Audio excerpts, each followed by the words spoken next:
যেমন আমাদের সিলেটে যদি রমাদানে আসেন, এখান থেকে সিলেট বেশি দূরে না, আমারও দাওয়াত থাকলো, সুযোগ হলে আসবেন, অন্তত আমাদের মাদ্রাসাটাও দেখে গেলেন। দেখবেন সিলেটে গেলে অনেক মসজিদে রমজান মাসে তারাবি, যেভাবে তারাবির মধ্যে কোরআন খতম হয়, তাহাজ্জুদের নামাজেও কোরআন খতম হয়। তাহলে তাহাজ্জুদও হয় জামাতের সাথে, তারাবিও হয় জামাতের সাথে।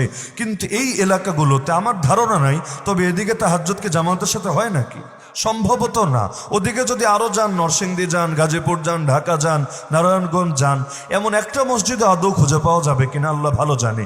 অথচ এই সিলেটের মসজিদগুলোতে মাদানী রহমতুল্লাহ আলাইহি তো দুনিয়াতে নাই, কিন্তু তার শাগরেদরা অথবা শাগরেদদের শাগরেদরা, তার সন্তানরা বা সন্তানের সন্তানরা, তারাও যদি আসেন, যেমন মাহমুদ মন্দির সাহেব যখন আসেন, তিনি এসে নিজেও এই তাহাজ্জুদের জামাতের ইমামতি করেন সিলেটের একাধিক মসজিদে, বিশেষ করে শেষ দশকে এতেকাফের সময়গুলোতে। তাহলে দেখা যাচ্ছে